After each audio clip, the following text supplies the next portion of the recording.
Me?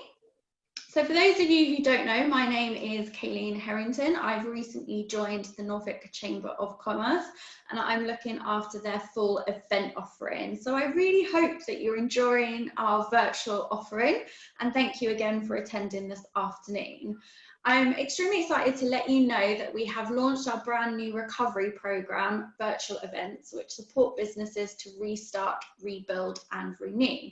I'm also pleased to let you know that Kathy and Emma will be joining us again next Friday as they'll be running Facebook Ads, the Basics webinar, 3 till 4. You can find all these events on our website. I'll put a link to our events page and to next Friday's webinar in the chat function.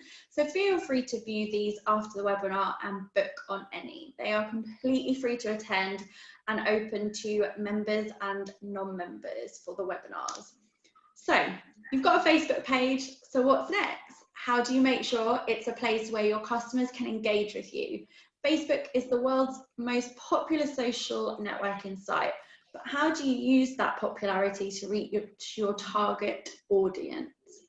What you need is a Facebook business page. In the 60-minute webinar, Kathy Ennis, business mentor and trainer of Little Piggy, and Emma Good, Managing Director of 24 Fingers, will outline key features on your Facebook page that will have a difference to customer engagement.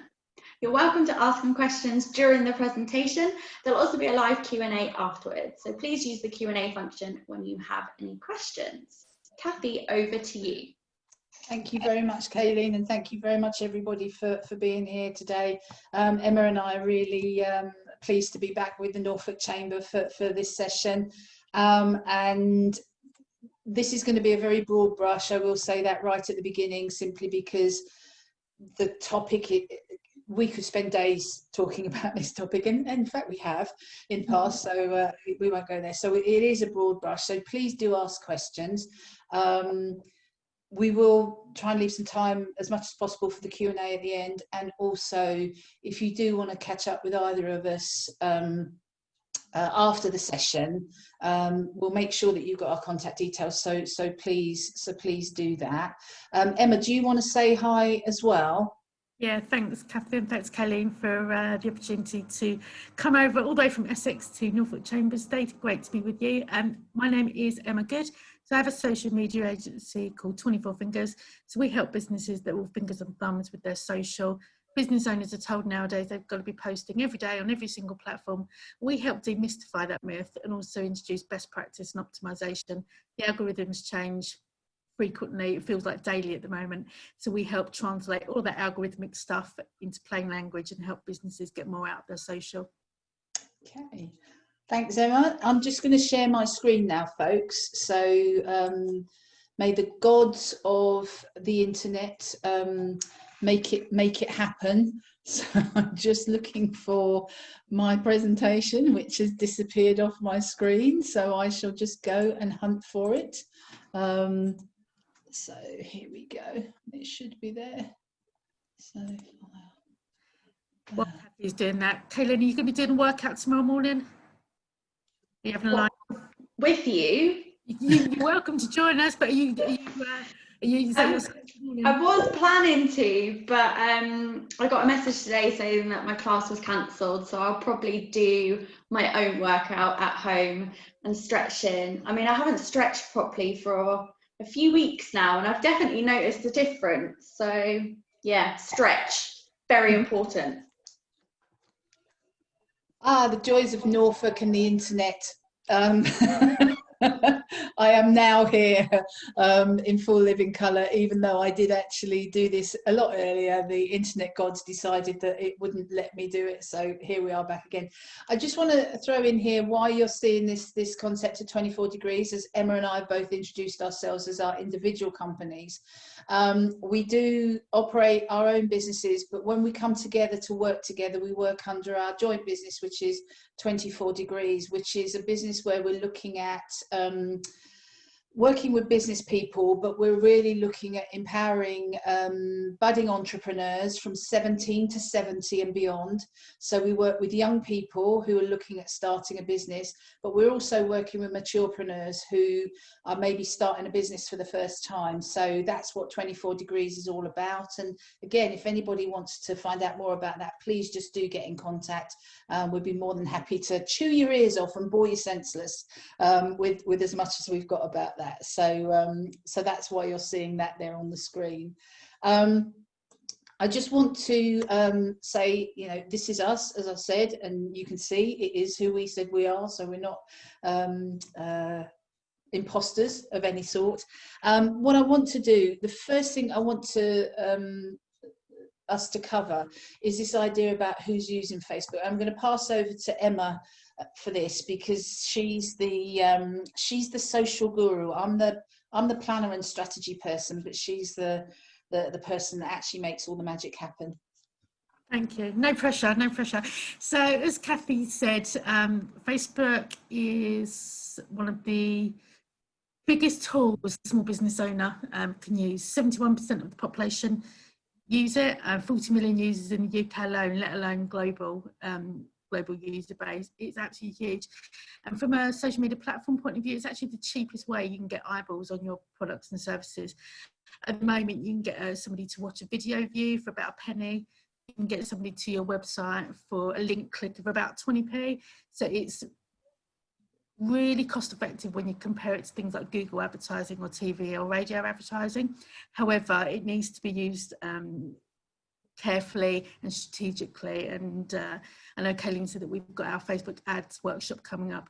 Before you go out and spend all your marketing budget on Facebook advertising, take a look at some of these stats. So it's not a place where you're going to attract the younger generations. If you're a business that's looking to target millennials, it's not Facebook, that's Instagram or Snapchat. It's a place where you're targeting the likes of myself, I'm mid-40s and upwards. It's a place for your mum, your dad, your nans and your granddads. In terms of gender split, it's not female dominated like Pinterest, for example. It's very even nowadays, actually, and it is growing. People sometimes think now that Facebook is a stagnant platform.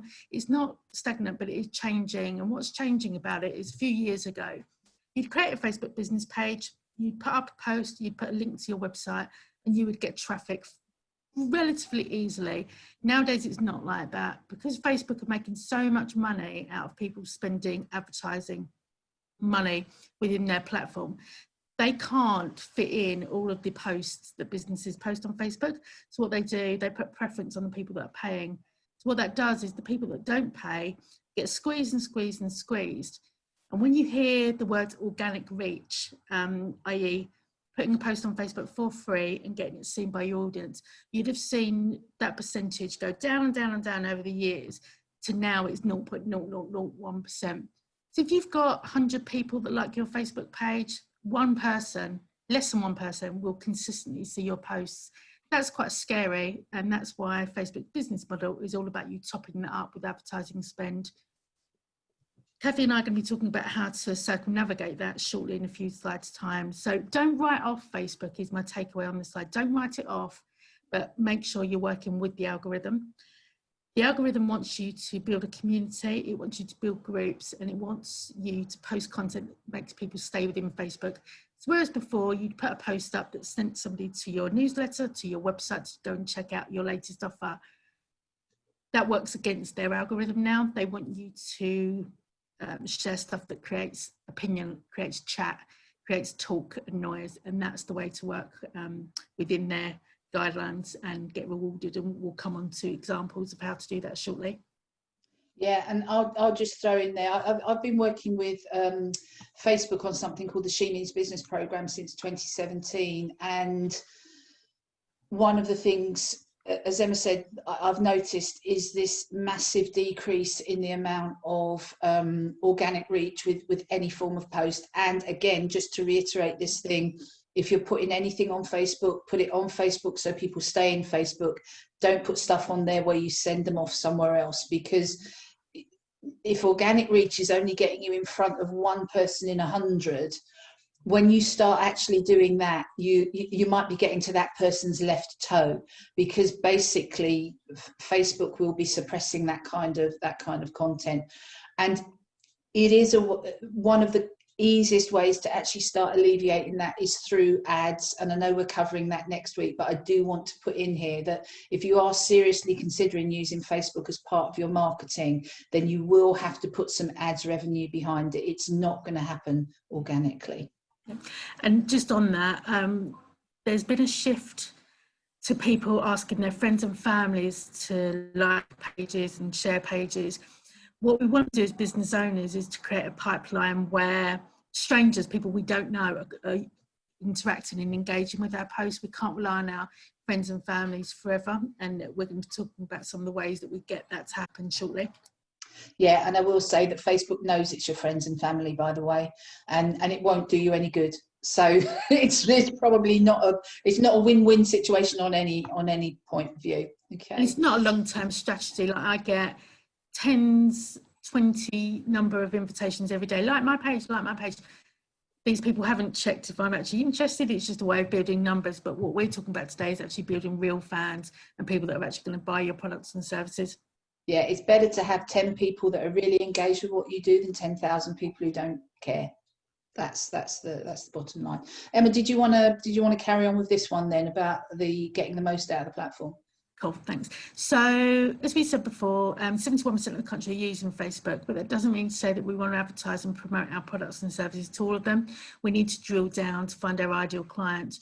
So Facebook has got so much data, it's unreal and scary, depending on which side of the fence you're in. I can target people that live in my local area, that have visited my local railway station, that shop at Marks and Spencer's, that visit Costa Coffee, that like Starbucks. You know, it's so granular. I can target people that have got friends that are 20, coming up to 21 birthday party, anniversaries, retirement.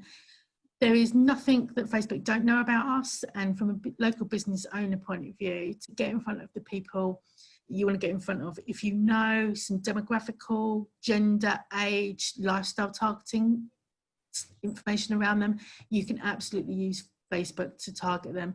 And that way it means that you've got a consistent new breed of people to promote to. It means that you can go further afield, you can find people that look like your ideal client, and that's pretty much ongoing. You'll never run out of people to target on Facebook. We spoke earlier about the organic reach subsiding. There are things that you can do. So on your page, there's a few different functionality options. Make sure, for example, that you've got your contact button doing what it needs to do. There's different options you can choose. You can send somebody to your website from your Facebook page. You can actually book appointments on your website, on your Facebook page. I've got on the 24 Fingers page, I've got a calendar link where people can book in a half-an-hour discovery call with me. That happens seamlessly between my website and my Facebook page. Definitely make sure that that's included on yours, because why, you know, if they've spent enough time on your Facebook page to be reading through and browsing, you want to capture them as a live appointment. Make sure that all your tabs on your Facebook page are utilised. So that's things like reviews, events, photos and videos. And depending on what type of business you've got, there's different templates that Facebook offer you. So make sure that you're on the right template for your business. I was looking at a prospective client today, and they offered products to sell, but they didn't use the shopping template, so nobody could actually buy off their page. It's fundamentals like that that will give you a helping hand to kind of combat this decreasing of organic reach. And then we mentioned groups previously. Depends on what products and service you can offer. There will be a group that you can create to build a community around you. Groups are a brilliant thing. It means that every single person in your group will get notified when you've posted. That means they'll never miss a post. Whereas if you look back at the other example, one person in 100 seeing your stuff, groups will get your information to them in a very natural, engaging way. If you can't think of a group immediately about your business, think about your pain points that your ideal client has. Is it something like myself, a group for small business owners to get more out of their marketing? Kathy and I have got our own little group called 24 Piggies. Think about what you can do to serve people within a group and then build it through Facebook. Going forward, Facebook will be monetizing groups. It's starting to happen already. Mm-hmm. got a business model that you could do on a subscription level, for example, Facebook is a brilliant gateway. Build a community and then start charging to be part of your subscription membership site. Yeah, absolutely. And I think that I'm going to go into detail in a mo about the page and the real estate on your page and those kind of things. But I do want to jump on that thing around groups. Over the past 2 years, Facebook has been planning lots of developments around the use of groups. And monetization is the one that they're starting to roll out now. Some of you may see it as an option. They'll highlight it on your page and say you've been pre-approved as somebody who can monetize. And you might think, well, what could that be? But it's, you know, we run a weekly campaign marketing support group, which people pay to be a member of. We know people that are perhaps in the health, wellness and fitness industry who would be doing that. But also, if there's anything that you do that you might do with many rather than few, it's definitely the space to be in. So keep an eye on that. Okay, so I want to think about your page layout, and I've put a couple up here, and I'm not saying that my business page is the best, but I thought I'd cut and paste it because it's the one that I know, and I wanted to use one that quite a lot of other people might know, which is MailChimp, because I wanted to draw a couple of comparisons. I think the first thing I want to say about your page is about making sure that you maximize everything that you've got. I was speaking to somebody today about social media, and one of the things, and I get this said to me all of the time, is that, oh, we've just employed somebody to do such and such, and the great thing is they're young, so they know everything they need to know about social media. So what we'll be doing is we're getting them to do our social media. And there is very much a difference between knowing how to press a button to get something to appear and actually having a strategic view of what that button pressing could and should be doing. So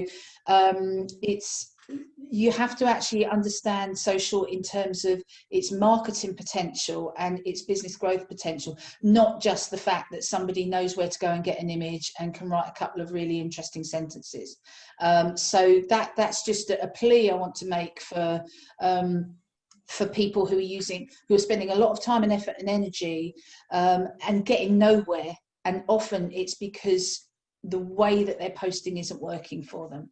But if we have a look at the real estate, the first thing that people are going to see when they come onto your page, whether it's on a mobile device or whether it's on a desktop, is your cover photo or your header image. And I think that this is something that a lot of people fail to keep updated. I always say to people, think about this like the side of a bus. When you see buses going past you, they have adverts on the side, they have messages on the side, they have something there that are informing people about something that's going on or what's happening, and then how to do something with that. It's a changeable space. So if you've got a page and you put an image up there when you first started that page and it is the same image, I can tell you quite categorically it probably needs changing. I haven't got a direct call to action on mine at the moment, simply because I was doing changes to show people how to make a change. So my call to action one is not on there, but your image should actually be like the header image on your website.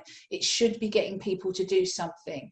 MailChimp are really interesting. They change their header image quite regularly, and it's all within this sort of cartoony, fun kind of way that they do it. So there's always something new as soon as people land on there. The next thing you'll notice the difference between my business page and the MailChimp business page is the fact that they've got a little blue circle with a tick in it. It used to be that pages could get ratified by and verified by Facebook.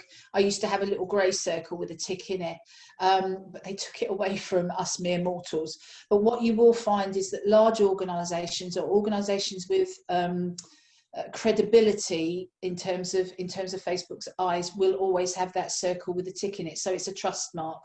So if you're looking at a Facebook page for a larger organization and they haven't got one of those, that's something I would be getting people to really think about and really question. looking at the bit that's underneath the name, you can see that I've got my @ Little Piggy UK, and then it says business service, and MailChimp have got @ MailChimp, and they've got software. This comes down to the template that you're using that Emma was talking about. Make sure that you're actually using the right template for the kind of industry that you're in. When you set up a Facebook page, you will be put onto the standard general template. The template you're on will make a difference to some of the things that people can do on your page and some of the things that you can include on your page. So do make sure that you're on the right one. And if you want to know which one you're on and how to change it, you need to go into the settings at the back, and there's a section that says templates, and you can preview what your page would look like if you moved it from one to the other. Another thing I hope you recognize or see on here is that Facebook have actually changed what the page looks like. And as with Facebook and with everything that they do, they don't roll the change out globally. They don't roll it out across everybody. It is a rolling program. So I think, Emma, yours changed before mine. So mine only happened yesterday. So we've got a new look in terms of what the page looks like when people come on there for the first time. In fact, Facebook have actually changed their logo a little bit, which may well mean that you'll have to change things on your website if you've got logo based links through to your Facebook page, because the logo is now round rather than square, and you know, there are various things going on. They've actually changed the color blue that they use as well, so that's something to be aware of. That big blue button on both mine and MailChimp is the call to action button. It says learn more on mine, because on mine you can get to a specific resource. As Emma said, you can book a meeting with her if you want to. There are so many options that you can use, and they've upped the number of options that you've got. And one of the ones I was looking at today is around get a quote. So if any of you are in businesses where you're constantly writing quotes, you can actually use this button to take people somewhere where they can get like a standard quote, so that you're starting to build that rapport with them immediately. You can see that the messenger button is highlighted there. So we always say to people, do not waste that blue call to action button by asking people to message you, because they can message you anyway. That's actually sitting there. And then the other thing I would get you to think about is very much about your about section. This is now, you can see actually how visible it is when people come onto your page. It used to be on the right hand side, and it used to be down a little bit further. Now it's front and center as people come onto your page. And this is part of you telling people who you are, what you do, how you help, all of those kinds of things. So utilizing that space on your page is actually really paramount. And if you don't go in there, or you haven't been in there and made regular changes, I would recommend that in terms of anything you're doing with your social profiles, that you give each one of them a good bit of a spring clean at least once a month, just to make sure that the links are going to the right places, the header image is the right header image, etc., etc. So making sure and making most of that layout. I'm just going to flick on to the next one, Emma, before I say, is there anything you wanted to add in there? So I was just going to say, because Facebook own WhatsApp now as well, you'll find really cool integrations. So whenever you think about contact buttons, if your customers are communicating with you on WhatsApp, try and integrate there as well. Yeah, absolutely. And I think on here, the thing about the about section, as I say, if you want to use the content of your about page on your website, as long as it is about you and what you do and how you help and all of those kinds of things, there's nothing wrong with replicating the content. Just don't leave it empty. As I said, use the call to action button wisely, but actually use it. When you go into the dashboard or the back end of your page, you will actually see the button, but if you haven't actioned it, viewers of your page won't see it. So you actually have to do something with it to make it happen. But you would be amazed at how many downloads of my resource that I get if I've got one of those sitting behind that button, that ups my email marketing list. You'll be surprised how many people click on that to book an appointment into my diary. People do actually take action off that button, so make sure you use it.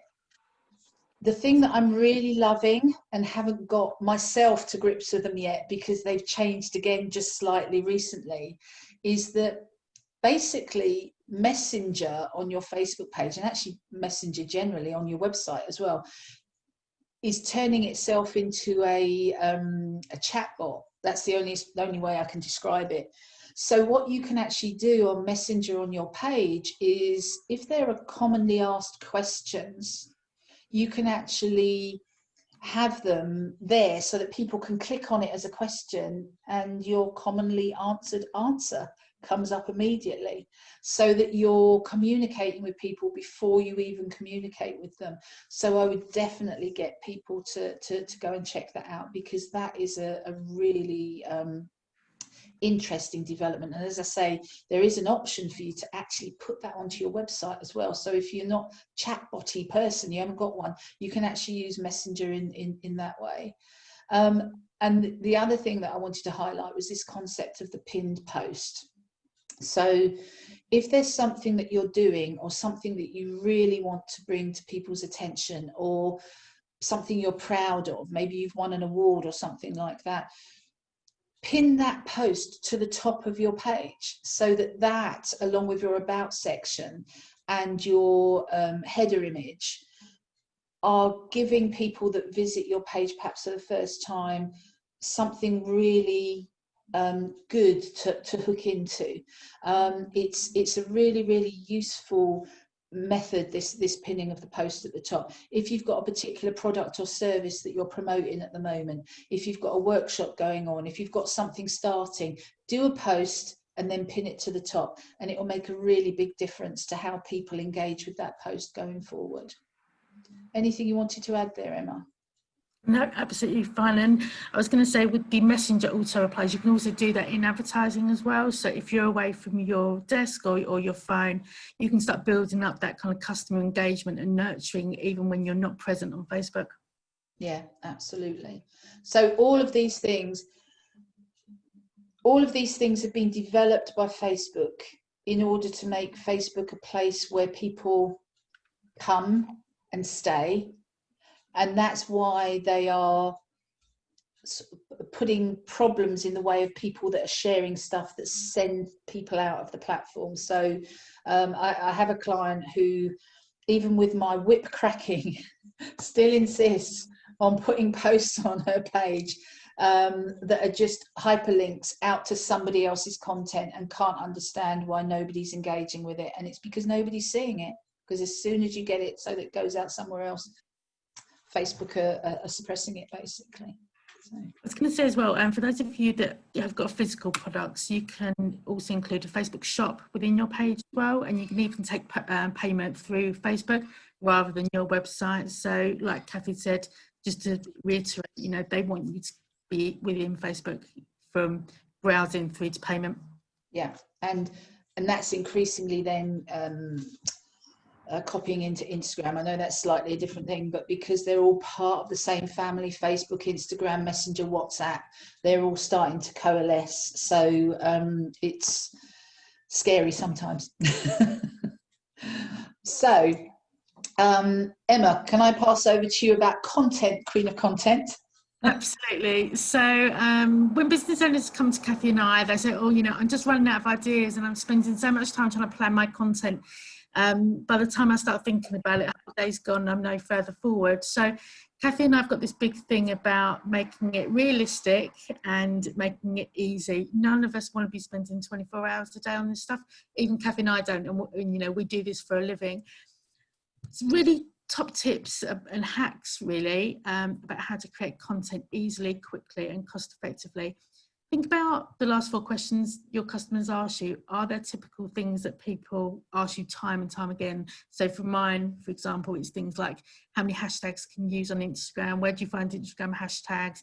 How often should I be posting, and what day of the week is good to be posting?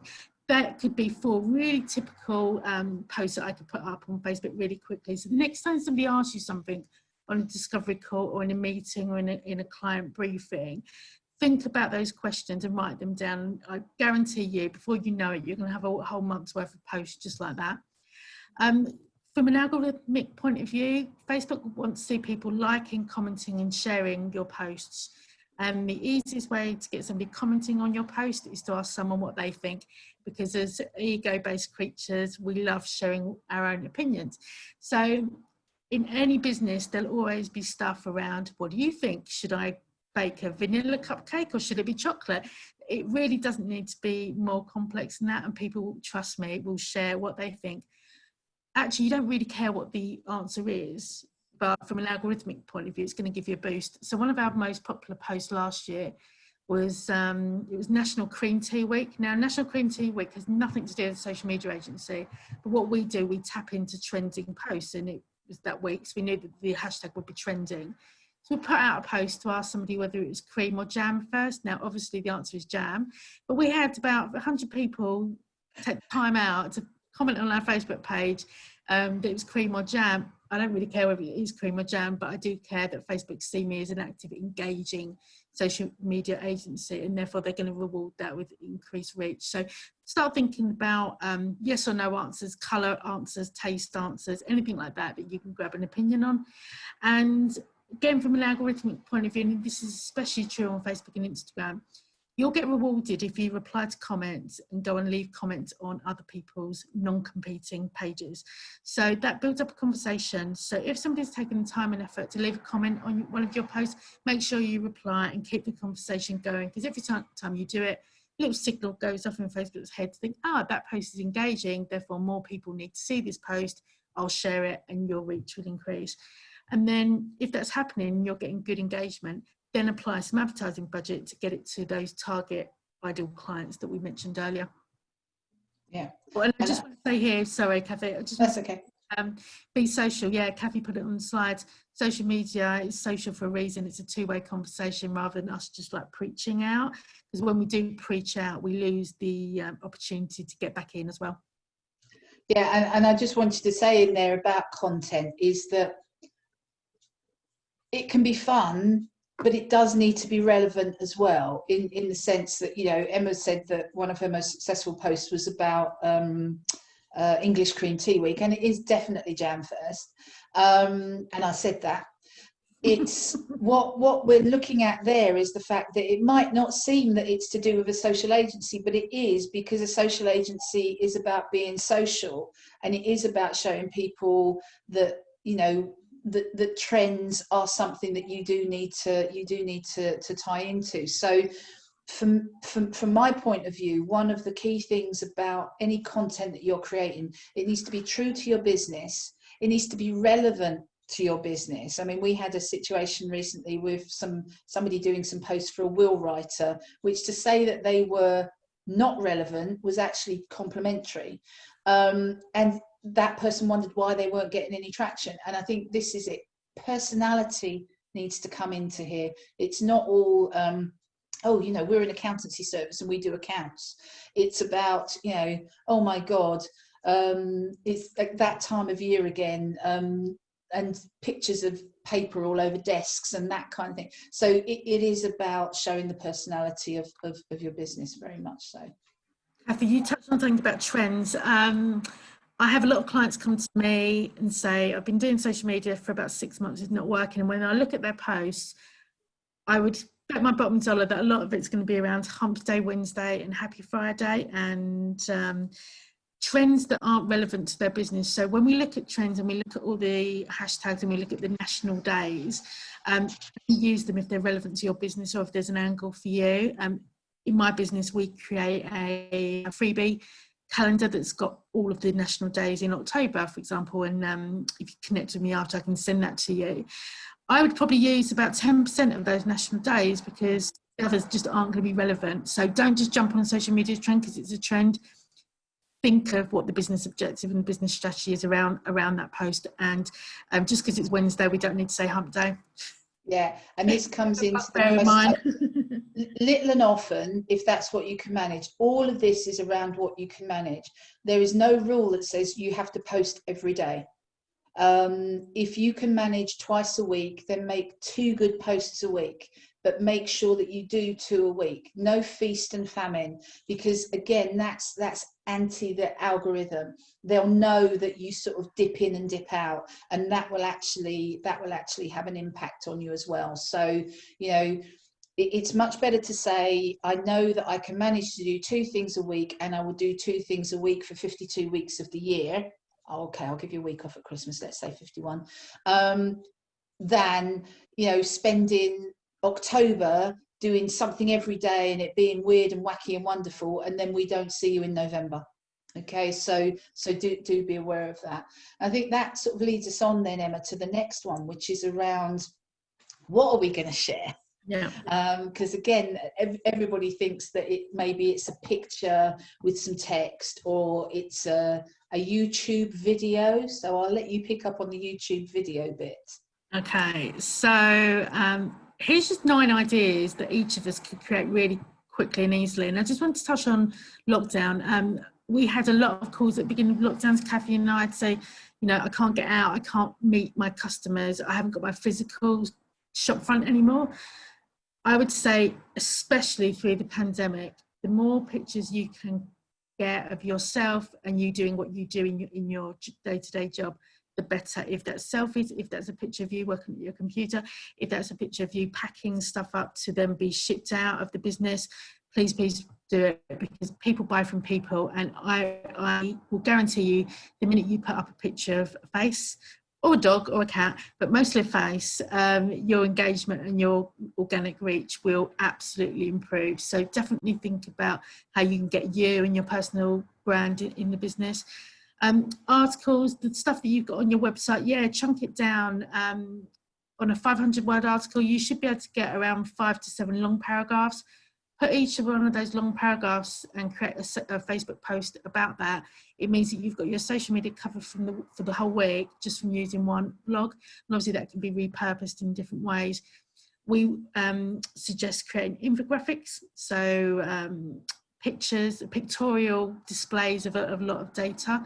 So if you've got a blog around, you know, top 10 tips, for example, grab one of the infographic templates on a program like Canva, which is free, canva.com for those of you that don't use it already.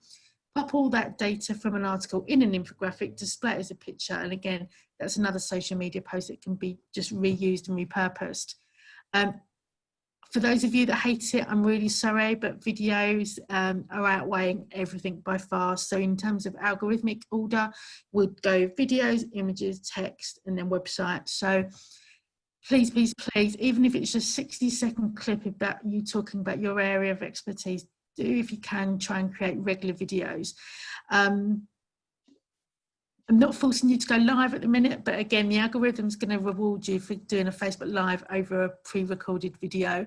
So if you can, even if you just want to practice it and practice to your friends and family before going really, really, really live, it will reward you. And I know business owners tell me, you know, I did it once and I hated it, but the second time it was better and the third time it was easier. Persevere and it will pay off. Thought of the day, each of us have got top tips. Thought of the day in us. We advise our customers and clients day in, day out. So just grab what's in our head and make that a regular part of your content marketing strategy, because that's your expertise, that's your place to shine. Similarly, webinars and podcasts, if you are an expert in your field and you've got enough to talk about for half an hour, 45 minutes, either build your own webinar series like Kathy and I do every week. We talk about a particular platform, or jump on somebody else's podcast, or even better, create your own. It's your place to talk at length about something that you know and you can establish yourself as a thought leader around. And similarly, tutorials on YouTube, people are spending upwards of 40 minutes on YouTube browsing for stuff that they didn't know they needed.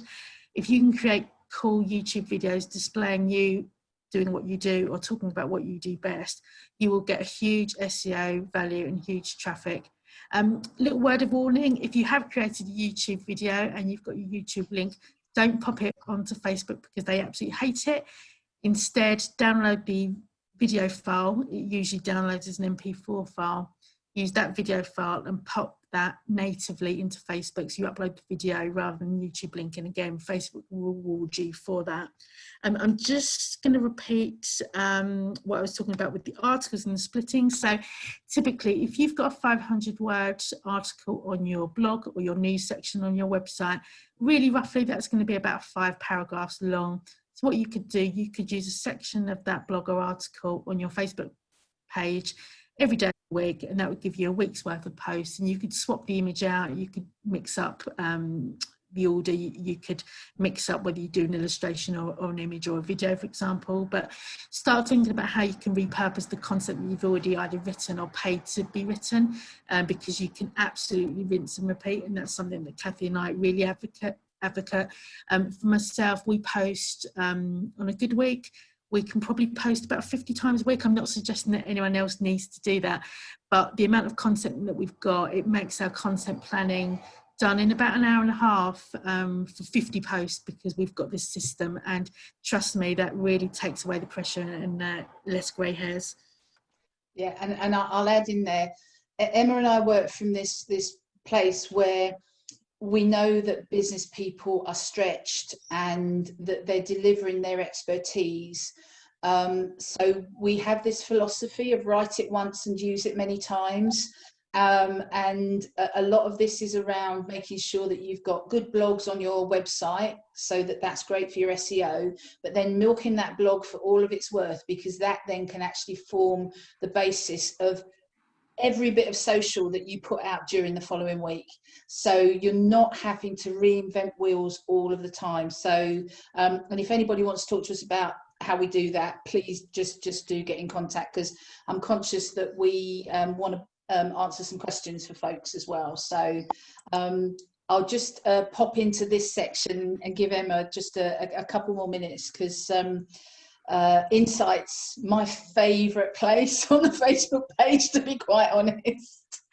Okay, so I know we've got a couple of questions. We'll come to those just after measurement. So Kathy's big thing, and she's 100% right. If you can't measure it, it's not marketing. So from all this activity and all this good stuff that we're putting out on social, we want to see what's working and what's not. And within each of the platforms, especially Facebook, there's tools that they give us to answer that. Within the insights section, so that's at the top, and it'll be one of the drop down menus that you've got. You'll be able to see who's visiting your Facebook page, when they're online, who they are, where they live, how old they are, what gender they are, and what kind of stuff they're interacting with. So you'll be able to see what's working for you. Is it videos? Is it posts? Is it links back to your website? Is it when you post in the morning? Is it when you post in the evening? Is it a particularity that are engaging with your posts? How frequently are people clicking your button? How frequently are people commenting on your pages? And what I would say is, if you look at that at least monthly, you'll build up a picture of what's working and what's not, and obviously then you can refine it if it's not working, and you can see what's rewarding you if it is. Kathy and I have got a tracker, actually an Excel spreadsheet that we can give you that will allow you to punch in your numbers on the 1st of every month, and you'll then be able to see that grow over the next kind of 6 months to a year, to say, actually, yeah, when I do this happened, and it leads traffic back to my website, or I get more phone calls, I get more book now buttons. But absolutely measure it, because while it might be enlightening and you might not like the data that you see, it will absolutely give you a standpoint to say, actually, when I do more of me, it works. When I do more links to my website, it doesn't work. And that will absolutely help optimize, because like I say, none of us want to be doing this constantly, so we need to be putting posts out that really hit the mark. Yeah, and I'll just add that what a lot of people do is they'll go to the insights section and they'll just look at the top level overview for the last 7 days, but actually that overview is broken down by all of those sections. So you need to get familiar with the bits about reach, you need to get familiar with the bits about people and all of those elements, because that's the thing. We can only plan on data. We can only say we want to move from here to here, and we can only know whether we've moved from here to here if the numbers tell us that we have. And that's the joy of, for me, of Facebook, is that they give you all of this data in the background. It's not as if you have to go off and try and find it in some other odd way. They're giving you the tools to make what you do better. So do make sure that you're using that insight section. And I was going to add here, if anybody else is using things like Google advertising, and what you can do, you can pump in the insights from your Facebook into your Google strategy as well, so that you're getting your demographic, your age, your gender data. What that does, it helps you build up a picture of who's doing what on your website from a Google and a Facebook point of view and an Instagram point of view. So you can absolutely see the big picture. For example, I know on my Instagram, nobody visits me on a Saturday and Sunday, so I don't post on a Saturday and Sunday because I haven't got time to be posting in tumbleweed. I concentrate Monday to Fridays before 12 o'clock because that's when they're online. I know that I've got an absolute split, female-male split on my Facebook page. I then go over to Google Ads and check whether that app repeats itself on my website traffic. So all of that insight, plug it into the big mainframe. None of this should be dealt with in isolation. Absolutely. So, as I said, that was a really broad brush through. Now we've got about 10 minutes or so for some questions. So I'll stop sharing the screen. I will just say we've got some things coming up over the next couple of weeks. I know Kayleen's going to share the slides and everything with you, so do take a look at that slide when you get it. But I'll stop sharing the screen now so that we can answer some of your questions. We've got 4 here, Kathy. Should we do in order? I'm going to answer Claire Carney's question. Are organic posts rewarded more than scheduled posts, e.g. buffer? So, great, brilliant question. Personally for me, yes, whenever I used to schedule my Facebook posts into Hootsuite, I'd get a lower reach. So personally what I do is I schedule natively in Facebook, I schedule using Hootsuite for Twitter. I go native on LinkedIn because I like to do different previews and I like to modify my metadata. So I'm a bit of a perfectionist and I would rather do that than use one of the scheduling tools across the board. I think you can get more out of it, certainly in my experience. Especially Facebook, it does decrease reach using a scheduling tool in my experience. Yeah, so can I just add in there, yes, you can schedule and that's fine, but you schedule using the Facebook scheduling tool. Yeah. Don't use a third party. So they don't look on those favorably. Facebook don't look on things outside Facebook very favorably at all. But yeah, you can schedule months in advance using the Facebook scheduling tool, and they're just sitting there. And you can actually put things into draft. So if you want to start getting things ready, but you're not quite ready to say, I want them to go out on Tuesday at 9 o'clock, you can put them all into draft and then go in and schedule the time and the date for yourself. Okay. Can we answer this one together? Alison's question: how does Facebook regard copy when you upload your original photos and images, etc.? So I know about music, but in terms of when you upload your own stuff, I think there are 85 pages of terms and conditions when you sign up to a Facebook account, which all of us have read from start to finish. I know you've sort of given your copyright away. That's the bottom line of it. You have agreed that what is posted on Facebook is part of Facebook. I haven't actually seen them do anything bad with stuff that people have posted up, but if there's anything really precious to you that you don't want to share, don't post it on social, full stop. So yeah, do be aware of that. And if you're using any background music in videos that isn't yours, Facebook will take that down. So and it kind of sends you to prison for a little time if you do that. So be aware of music that's in your content that you don't own. In their eyes, that's a big no-no. And I will say here, Facebook is one of the most inconsistent platforms I've ever used. And I'll say that till the cows come home, that sometimes it's fine. Sometimes you'll use royalty-free music and they won't use it because they say you can't use it, but it's royalty-free and it's fine. And they do odd things. They shut people's pages down without telling them. They do strange things. It's a glitchy platform as well. Sometimes things will work and sometimes they won't. It's generally them and not you. And that's the only way I can describe it. And that leads us on to Alison's next question. Does Facebook alert users to changes they make to their algorithms? No way, because then we'd beat the algorithms and we wouldn't need to spend advertising dollar. And nobody really knows what the algorithm is.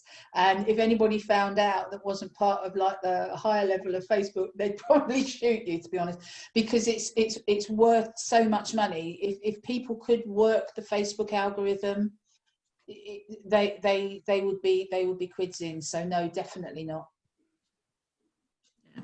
And let's hope Alexa isn't listening to this. Oh yeah. So Mary's question is, should I not enter a link to my blog and then on a post I should add sections from it as posts?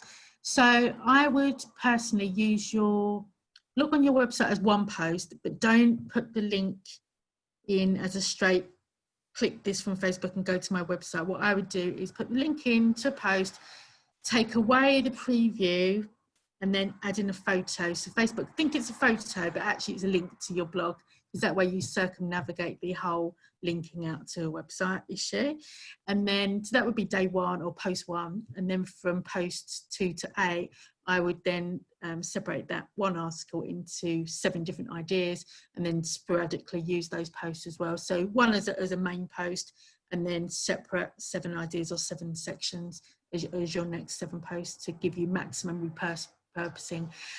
Kathy and I have got 14 different ways to repurpose a blog, going from podcast to videos. So if you want to chat about how to turn a what's the saying, cow, pig's ear, sow? Oh yeah, it's turn a pig's ear into a silk purse, isn't it? Yeah. Yeah. I mean, Mary, the way that I do it is that I actually put the text in and then I upload an image, because then Facebook thinks that it's an image post. And then once I've done that, I then go back in and I put the link in, because it doesn't think the link is live, but it actually is. So that's the way I get around it. So. Yeah, there's ways, but yeah, if you want any help on repurposing stuff, because this is your asset, this is our IP, and in this day and age, especially right now, the only thing that we've got is our intellectual property. Yeah, absolutely. So, any more questions? Any other questions, folks? Or oh, I haven't been reading your blogs, Mary, but I will now.